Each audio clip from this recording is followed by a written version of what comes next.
It's 8:52 now, and leaders of the Muslim, Jewish and Christian communities in Cardiff will be coming together this evening to show solidarity of faith. The meeting will take place in the Darul Isra Mosque and aims to show that extremism or religious hatred has no place in the capital. Father James Siemens, a parish priest at St Theodore's Ukrainian Greek Catholic Church, is here. Good morning to you.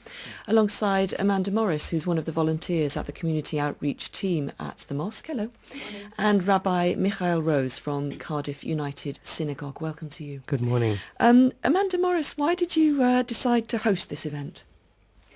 Well, if you speak about why the mosque decided to host this event, basically what we're trying to do as a community outreach team is to work together with our neighbours. Part of our religion is to be one with our neighbours, to be one hand with our neighbours and to engage with the local community. So we thought that it would be a good idea to engage with the local Christian and Jewish community, basically to work together to focus on the similarities between the three faiths. I mean, they don't call them the three Abrahamic religions for nothing. There's a very good reason for that. We share a very deep and strong history. And so we thought that it would be best to focus on those rather than following what seems to be the norm these days, which is sort of divide and create animosity.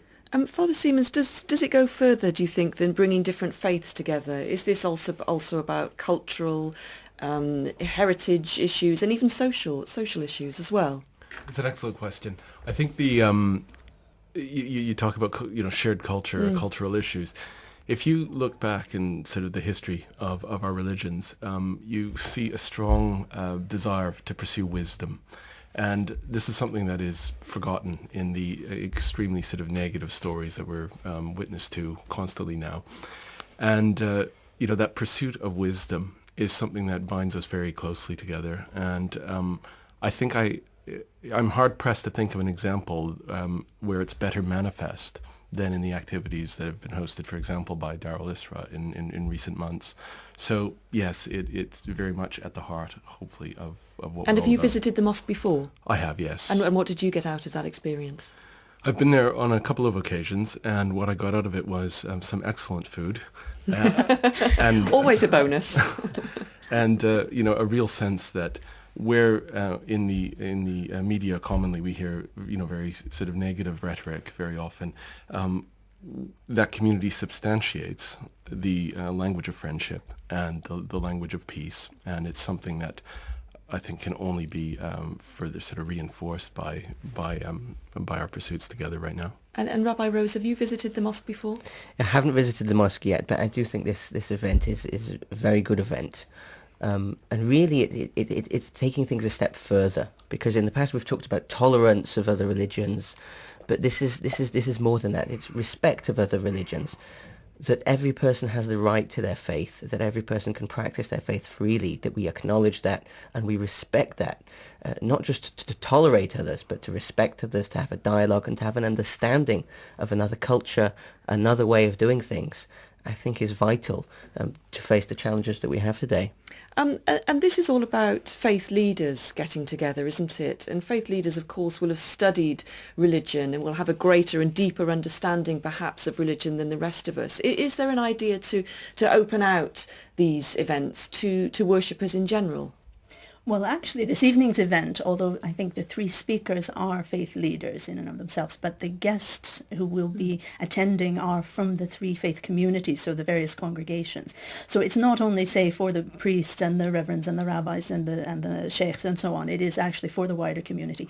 But Darul Isra Mosque does also host regular open days, which are open to the public, in which we welcome everybody to just sort of come and see what we do. We're not just a mosque. We're not just a place where there's 5 daily prayers and then the Friday congregational prayer.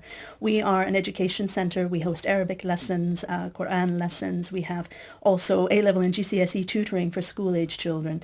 We also host, we run several sporting activities. We have ladies' fitness classes, kickboxing and things like that. So we're much more than just a place of worship. It is a community centre, and as such, it is a public venue. So everybody is welcome. And Father Siemens, this is important, isn't it, in widening it out? So these debates aren't just had by faith leaders. It's everyone in the community that's involved.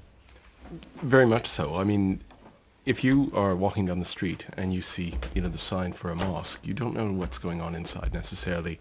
And, if your only source of information are horrific news stories, then you have no idea that these people are your friends, these people are your neighbors, and that you don't need to talk about them as these people as if they're different to you at all, but rather that the door is in fact open, and you share far more in common than what separates you.